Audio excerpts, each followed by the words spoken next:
Assalamualaikum warahmatullahi wabarakatuh.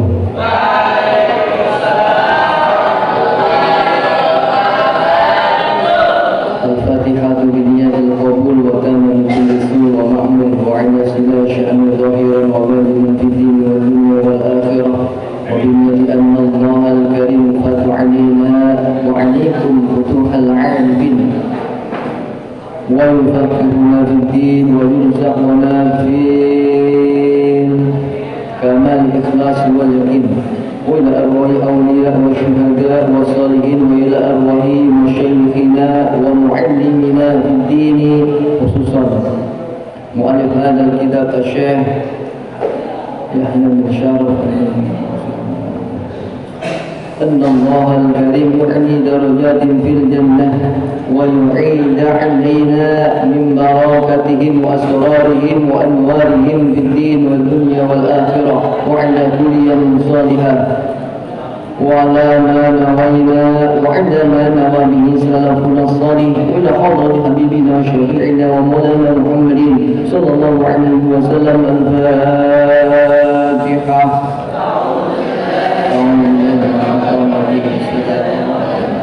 Alhamdulillahi rabbil alamin arrahmanir rahim maliki yaumiddin iyyaka na'budu wa iyyaka nasta'in ihdinas siratal mustaqim ghairil maghdubi 'alaihim waladdallin. Alhamdulillah hamdan katsiran tayyiban mubarakan bihi kama yuhibbu rabbuna wa yarda. Wassalatu wassalamu ala sayyidina Muhammadin al-Mustafa wa ala alihi ahli sidqi wal wafa. Allahumma shalli wa sallim wa barik ala sayyidina Muhammadin wa ala alihi wa sahbihi ajma'in. Amma ba'du, ayyuhat tulab rahimani wa rahimakumullah. Tidak ada kata yang pantas kita ucapkan pada kesempatan kali ini kecuali bersyukur kepada Allah Subhanahu wa ta'ala atas segala karunia yang Allah Subhanahu wa ta'ala berikan kepada kita, terutama nikmat iman Islam, sehingga pada malam hari ini Allah masih memberikan kita kesempatan untuk hadir dengan ikhlas. Moga-moga langkah kita, niat kita diterima oleh Allah sebagai amalan ma'budan sholihan. Amin. Allahumma salawat dan salam semoga tetap tercurahkan kepada junjungan kita Nabi Agung Muhammad sallallahu alaihi wasallam beserta para keluarga, sahabat dan orang-orang yang istiqomah berjalan di bawah naungan sunnah beliau sampai hari akhir atau hari kiamat. Mudah-mudahan kita semua yang hadir khususnya pada kesempatan malam ini mendapatkan syafaatul uzma min Rasulillah sallallahu alaihi wa alihi wasallam. Amin. Amin ya rabbal alamin. Alhamdulillah, sebuah kebahagiaan. Alhamdulillah kita bisa bersua kembali pada kesempatan kali ini dalam rangka ibadah kepada Allah, dalam rangka meningkatkan keimanan dan ketakwaan kita kepada Allah Subhanahu, dalam rangka menunaikan kewajiban kita sebagai thalabul ilmi. Apa kata Rasul? Thalabul ilmi fardhatun 'ala kulli muslimin. Bahwasanya mencari ilmu itu wajib bagi orang laki-laki dan perempuan atau wanita. Inilah penuturan Rasulullah. Mudah-mudahan Ramadan tahun ini mampu mengantarkan kita menjadi atau menuju level ketaatan atau ketakwaan Allah kepada Allah Subhanahu wa ta'ala. Amin. Allahumma amin. Ayuhat tulab rahimani wa rahimakumullah. Kita melanjutkan bab kemarin, tapi sebelum kita melanjutkan Yang mana bab ini kita tahu kemarin sudah Ustaz jelasin. Bab ini diangkat langsung diurutkan nomor kedua oleh Al-Imam kita An-Nawawi rahimahullahu ta'ala, yaitu imam besar kita, salah satu ulama yang sangat karismatik dari mazhab siapa? Syafi'i secara umum, dan salah satu atau secara ya artinya secara umumnya beliau memang luar biasa ya. Dan kitab ini dinamai kitab apa? Riyadhus, artinya apa? Tamannya orang-orang,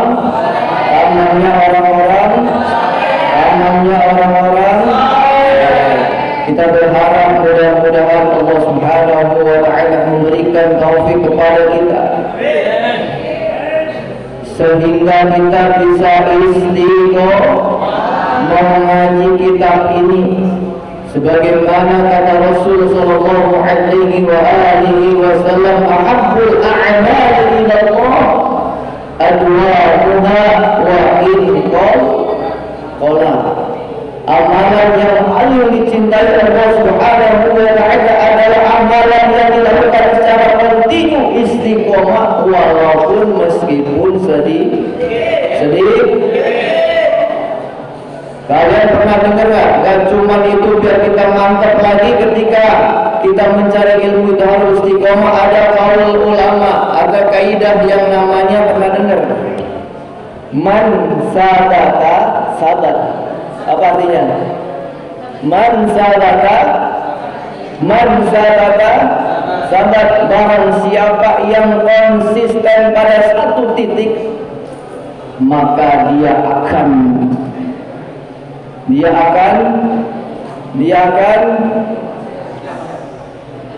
mendapatkannya. Dia akan tumbuh, dia akan mendapatkannya. Maka kita bersyukur kepada Allah Subhanahu wa ta'ala pada malam hari ini masih diberikan kesempatan untuk hadir dan duduk majelis yang mulia ini, atau Allah min riyadil jannah, taman-taman surganya Allah. Ngaji Riyadhus Shalihin, jadi cocok di taman-taman surganya Allah. Bareng berarti nyambung kitab ini Riyadhus Shalihin. Mudah-mudahan kita semua termasuk daripada orang-orang yang sholih. Amin. Amin ya rabbal alamin. Ayyuhal hadirun, ayyuhal tulab yang Ustaz cintai.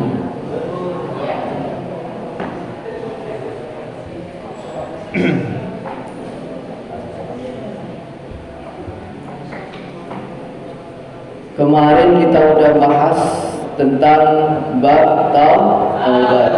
Apa itu taubat? Biar ingat dulu. Apa itu taubat? Menurut bahasa, secara etimologi apa taubat kemarin? Kembali. Menurut istilah, kembali dari maksiat kepada Allah menuju taat kepada Allah. Sekarang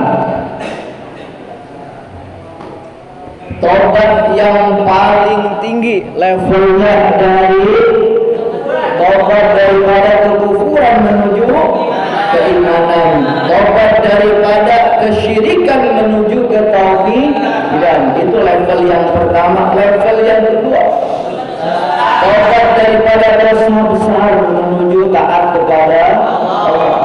Yang ketiga, taubat dari dosa kecil menuju taat kepada Allah Subhanahu wa ta'ala.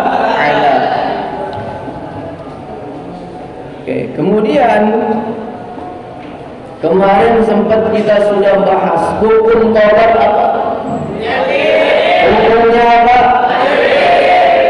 Kalau wajib berarti harus dilakukan. Kalau enggak dilakukan berarti dia dapat 2 dosa. Kalau ada orang merasa bersalah, mohon maaf, dia tak mau bertobat kepada Allah, berarti dia siap menanggung konsekuensinya dua dosa. Satu, dosa karena maksiatnya. Yang kedua, dosa karena tidak mau bertobat kepada Allah Subhanahu wa ta'ala. Maka jangan kalian terpengaruh sekarang mah itu ya, dengerin. Banyak mahasiswa yang bilang begini, Ustaz, taubat itu nunggu tua katanya. Taubat itu pilihan, padahal taubat itu hukumnya wajib bukan mubah. Kata dia Pak, opsional pilihan dia. Paham? Opsi tanda onal. Jadi opsional pilihan. Ini orang gaul, ngapain Ustaz? Ntar taubat saya nunggu tua. Astagfirullahaladzim. Padahal nanti yang kemarin kita bahas syarat daripada diterimanya taubat yang ditambahi, yang awalnya 3 ditambah 2, itu ada yang namanya taubat harus tahu kondisi waktunya. Jangan sampai taubat itu ditunda, karena kita tidak tahu umur kita sampai mana. Betul. Makanya taubat jangan nunggu tua, jangan nunggu tua. Kalau bisa sekarang, itu namanya waktunya harus benar-benar dimaksimalkan. Okay. Ayuhal tulab yang dirahmati oleh Allah Subhanahu wa ta'ala.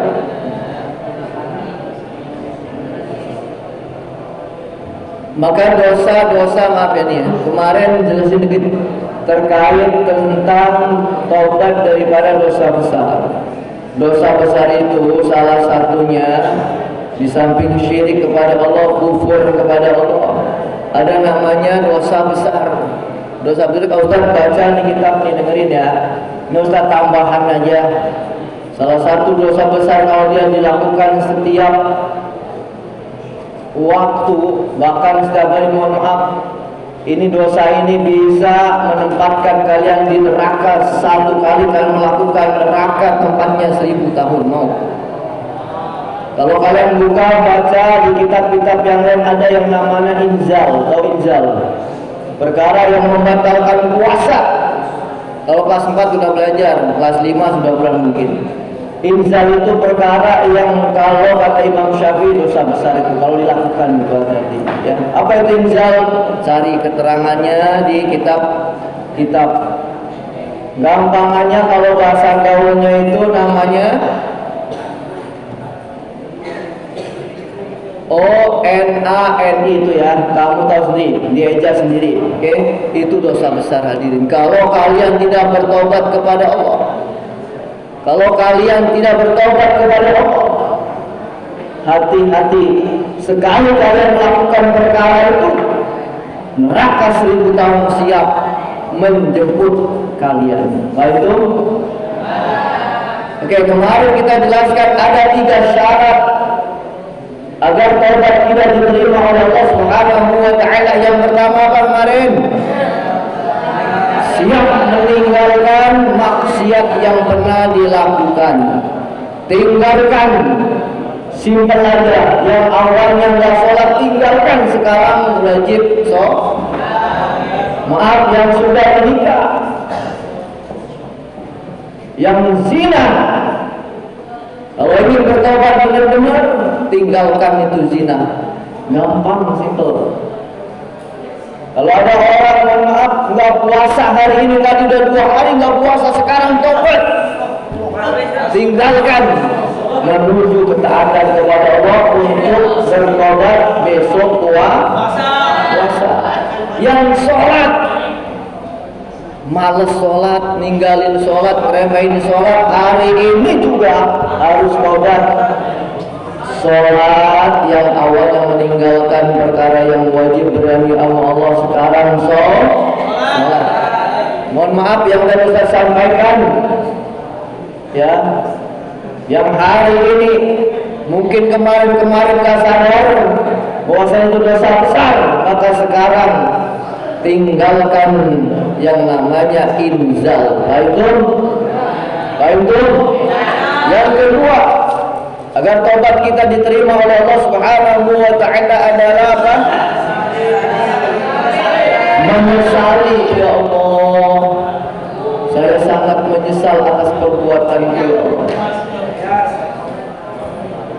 Kemudian menyesali itu artinya benar-benar nyesel gitu, ya Allah, kenapa saya melakukan itu, ya Allah, saya memang salah, ya Allah, nyesel saya melakukan itu, ya Allah, saya nyesel. Enggak puasa, saya nyesel. Enggak sholat, saya nyesel. Berzina, saya nyesel. Ngerokok, saya nyesel. Apa lagi? Apa lagi? Mabuk, apa lagi? Nyimeng, ganja, sabu-sabu. Nyesel, harus nyesel. Kalau nggak nyesel, itu namanya nggak tobat. Artinya menyesali bahwasanya perbuatan itu benar-benar Allah larang, Allah benci, Allah murka. Lanjut. Yang ketiga adalah ayat zina Allah ya'uda ilaiha abadan. Apa artinya? Bertekad tidak akan mengulangi lagi perbuatan maksiat itu selama-lamanya. Katanya Ustaz, kita udah tobat setahun 2 tahun, tapi ternyata kita salah teman lagi, kemudian kita terjerumus lagi. Kira-kira dosa yang 2 tahun 3 tahun kalian tobat diterima oleh Allah enggak? Diterima oleh Allah enggak? Diterima, karena tobatnya udah benar-benar sudah meninggalkan. Cuma kemarin Ustaz garis bawahi, ya kenapa diterima? Karena kita manusia, al-insanu makhlukul khata' wa nisyan, yang banyak salah lupa. Maka tobat itu ibarat adalah apa namanya kemarin, seumur hidup. Artinya apa? Ketika orang itu sudah benar bakal kok terjerumus lagi. Makanya tobat itu hukumnya seumur hidup. Jangan sekali bukan kayak mau haji, tapi tobat itu adalah hukumnya seumur hidup. Baik. Oke, kemudian dengerin. Ustaz sedikit nukil dari Syekh, namanya Syekh siapa ini? Syekh Syakib bin Bakir. Beliau adalah pengarang kitab Syarah At-Taubah minal Ma'asi. Perhatikan, tadi menyambung ya. Jadi ada orang sudah tobat setahun 2 tahun karena salah pergaulan, maka dia melakukan kembali perbuatan yang telah pernah dia lakukan, kemudian pernah tobat apa yang dilakukan. Maka dengerin, kata Syekh Syakik, beliau mengatakan alamat tobat, alamatul tobat. Jadi tobat yang benar-benar, dengerin, ini biar kalian gak terjerumus lagi. Dengerin ya, antisipasi kalau kalian sudah tobat, jangan sampai melakukan lagi gara-gara salah teman. Maka yang pertama, kata Imam ini memberikan resep agar tobat kita enggak mengulangi lagi, atau setahun 2 tahun. Artinya kalau bahasa Jawanya kumat maning. Tahu kumat maning? Kumat lagi. Tahu kumat lagi? Kembali lagi gara-gara salah pergaulan. Maka di sini alamat taubati al-buka'u ala ma qad salaf, yakni menangisi dosa yang telah berlalu. Yang pertama, jadi kalau kalian ketika bertaubat wajib nangis hukumnya. Enggak boleh cuma nyesel doang, tapi harus nangis. Karena nangis itu adalah bukti bahwasanya kita an-nadamu at-taubah, benar-benar kecewa, nyesel. Bukan nyesel, maaf ya, bukan berarti kalian kecewa, saya enggak. Karena bukti bahwasanya tobat kita diterima oleh Allah, kita berusaha mengeluarkan air mata kita. Karena apa? Karena dosa yang pernah kita lakukan. Baikun. Yang kedua, wal khaufu minal wuqu'i fi dzambi. Yang kedua, takut terjatuh dalam dosa lagi. Jangan sampai perbuatan dosa yang pernah kita lakukan kita udah tobat kemudian jatuh lagi kembali lagi, jangan sampai. Makanya ingat selalu, jangan sampai kita kembali kepada perbuatan-perbuatan maksiat itu. Yang ketiga, wahidul ikhwanisu. Nih yang paling penting.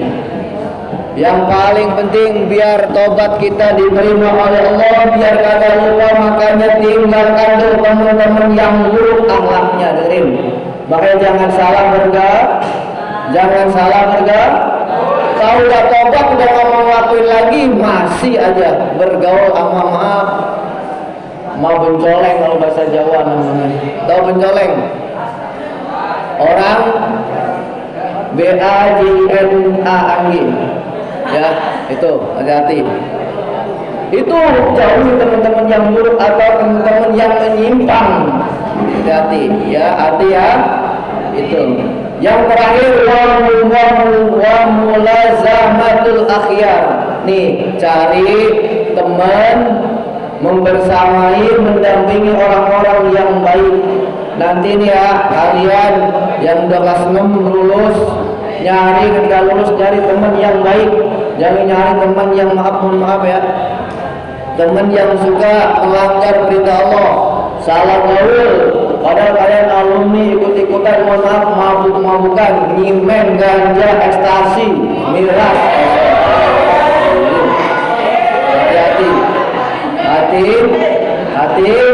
Hati, jangan sampai. Maka wa mulazamatul akhyar, kalian disuruh kemudian memilih, memulazamah, membersamai orang-orang yang dipilih oleh Allah dalam akhlaknya, budi pekerti yang baik. Jangan budi pekerti yang buruk, ngomongnya kasar-kasar, jelek-jelek, itu jauhi. Paham dong?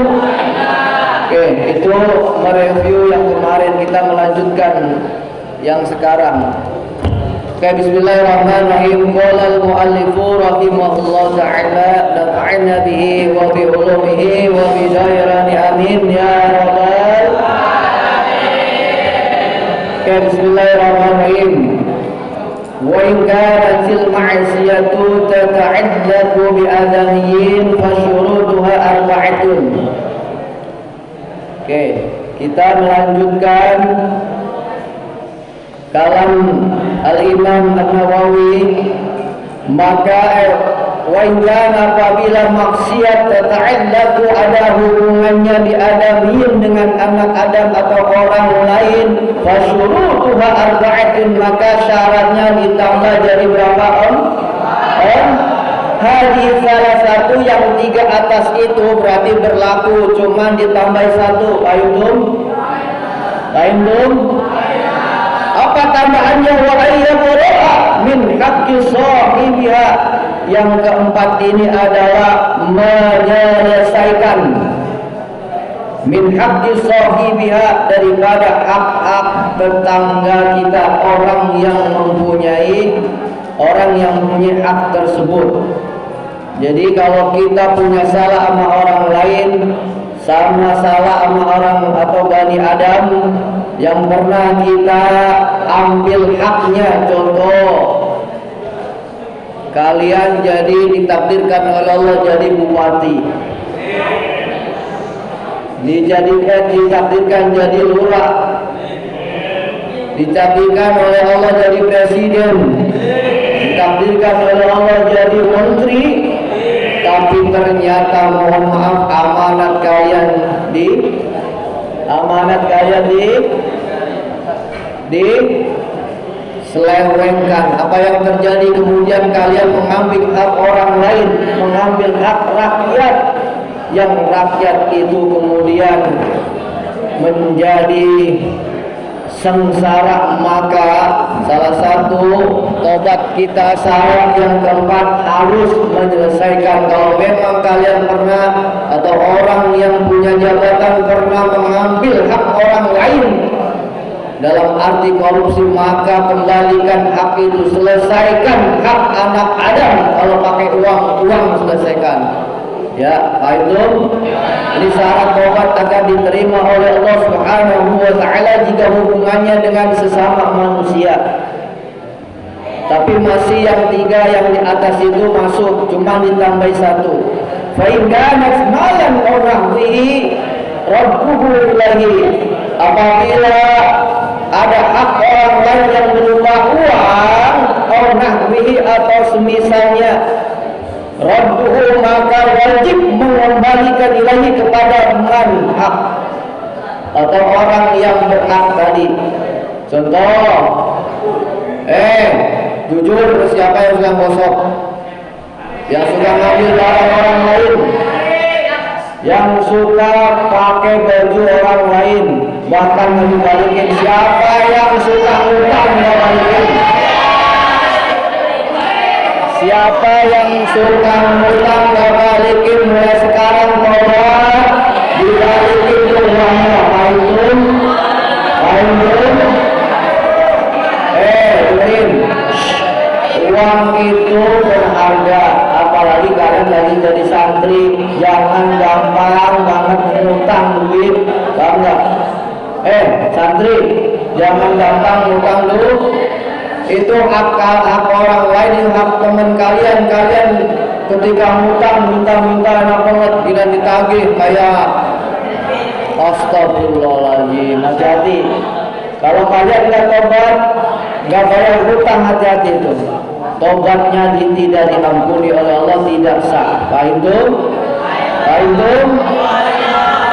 Contoh lagi, menyelesaikan wa in kanat hadda qadfin, dan apabila ada tuduhan atau apa? Fitnahan. Wa in kanat maksudnya menyelesaikan yang pernah kalian nuduh teman kalian, mohon maaf, nyuri, ngambil, apa lagi? Fitnah dan sebagainya. Atau makanahu, apa itu makanahu? Berarti nuduh, contoh dia sebagai ketua ASNI dituduh sama anak buahnya, atau dituduh sama anak kakak kelas, berarti kelas 6 Mudabir. Nih contoh, Mudabir nuduh Munazom dituduh, maka kalau Mudabir nggak minta ampun, nggak minta maaf, nggak bertobat, hati-hati ya. Maka maka disuruh meminta maaf. Baikun. Maka kata ulama mengatakan tidak ada seorang yang disebut orang yang pemaaf jika dia tidak mau meminta maaf duluan, ya. Artinya makanya kalau bisa, kalau kita merasa bersalah sama orang, pernah mengambil hak orang lain, kita duluan yang minta maaf, membebaskan, menyelesaikan masalah-masalah. Kalau memang kalian masih punya utang, selesaikan utang itu. Baik belum? Kalau kalian pernah nuduh sampai mohon maaf, ntar kalian mau udah gede, contoh kalian di suatu perkumpulan atau kalian di pekerjaan kalian nuduh biar manajer kalian itu turun gara-gara difitnah kalian tadi itu. Kalau kalian nggak maaf, minta maaf, mohon maaf ya, kalau kalian nggak minta maaf secepatnya yang ada hidup kalian bakal belangsak ya, karena fitnah orang, karena mengambil hak orang lain, menuduh orang lain buruk. Hati-hati kalau tidak meminta maaf kepada orang lain. Wa in kana ghaibatan, dan apabila ada wa in kana ghaibatan, ada itu ngebangkai, tahu ngebangkai? Tahu ngebangkai? Tahu ngebangkai? Tahu ngebangkai nggak? Ngosipin orang itu ngebangkai. Dalilnya ada kan? Dalilnya ada nggak? Orang yang ngomongin orang lain keburukannya, tidak di depannya, dia sama halnya memakan bangkainya. Makanya di sini kalau orang suka ngebangkai itu ngosip kejelekan orang tersebut tidak di depannya, istahallahu minha, maka wajib menghalalkan. Artinya apa? Kalau memang kalian pernah menuduh orang itu buruk, contoh ngibain sampai kemudian karakter yang baik hilang gara-gara omongan kalian, gara-gara kalian fitnah caci, kemudian tuh orang jadi turun derajatnya, maka kalian wajib meminta halal daripada orang yang kalian fitnah, orang yang kalian ribain. Caranya gimana Ustaz? Sekarang ganti dengan kalian memujinya, paham? Jika kalian pernah ngomongin orang jelek, sekarang diuji dia, dipuji di depan semua umum, biar martabatnya, namanya jadi harum kembali. Bapak Ibu, jadi kalau kalian pernah ngomongin orang, menjelekan orang, kalau kalian nggak tobat, maka caranya menghalalkannya adalah dengan cara memuji dia yang pernah kalian caci, yang pernah kalian gibahin depan orang, kemudian sanjung dia. Insya Allah dosa gibah kalian rontok dan diampuni oleh Allah Subhanahu wa ta'ala. Wa yajibu ayatuba min jami'i dzunub, dan wajib seorang bertaubat min jami'i dzunub, daripada semua dosa-dosa yang pernah dia lakukan. Fa in taba min ba'diha, maka apabila seorang taubat cuma sebagian saja, mungkin cuma membebaskan, menyelesaikan masalah, tapi ghibah masih lanjut aja, jadi sahhat taubatuhu, maka dosa taubat yang dia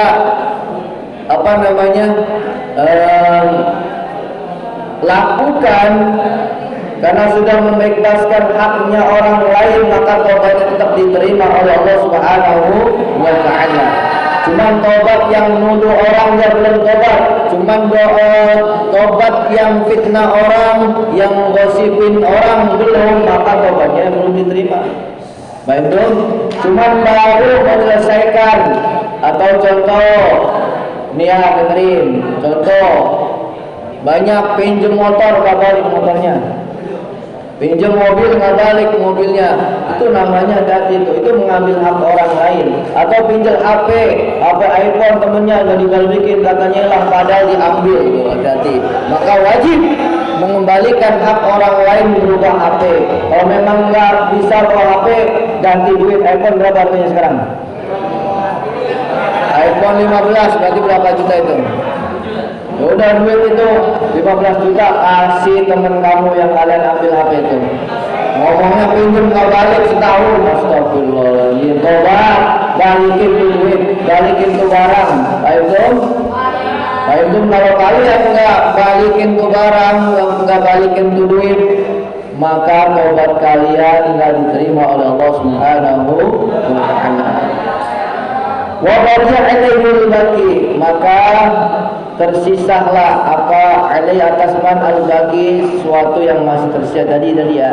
Jadi tetap dosa-dosa yang belum kalian minta ampun, bertobat kepada Allah, masih ada dosa yang perlu kalian tobati, masih ada sisa maksiat yang belum kalian tobati, maka terhitung masih belum lunas, kata Allah.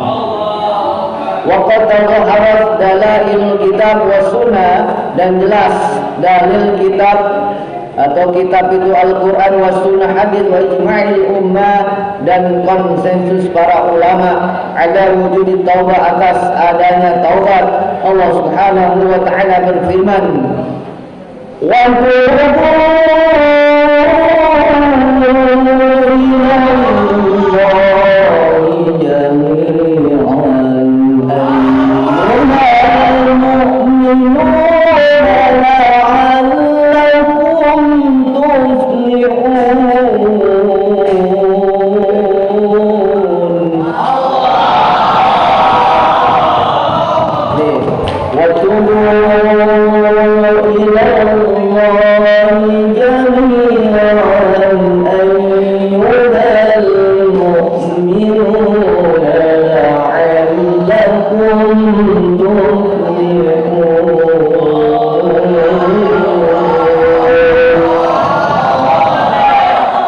bertaubatlah kepada Allah Subhanahu wa ta'ala jami'an semuanya, ayyuhal mu'minun, hai orang-orang yang beriman, la'allakum, maka tujuannya semoga kalian semua tuflihun, beruntung. Maka orang yang rajin bertaubat pasti hidupnya akan selalu beruntung. Insya Allah. Surat An-Nur ayat 31. Wa qala ta'ala istaghfiru rabbakum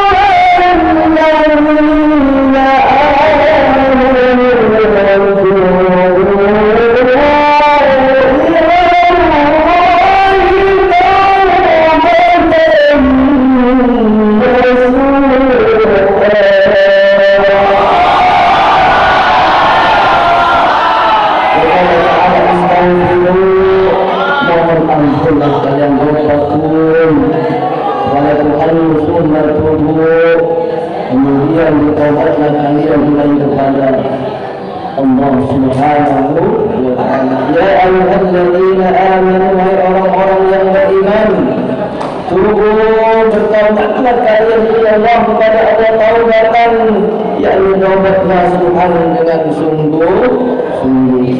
Pertanyaannya, taubatnya pakai di mana Ustaz? Taubatnya umat Nabi Muhammad dengan cara bagaimana? Taubatnya umat Nabi Muhammad, taubatnya dengan cara beristil.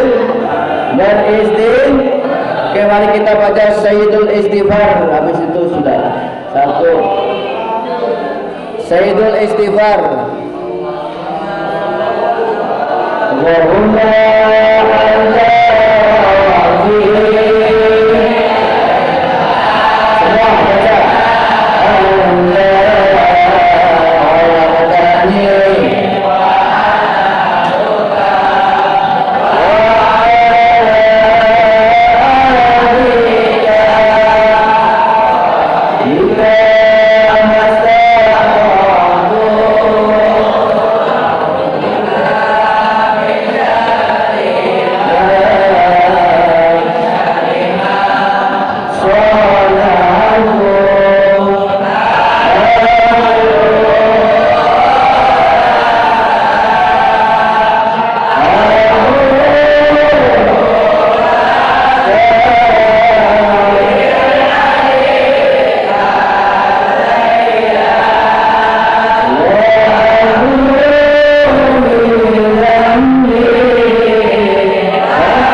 أشهد أن لا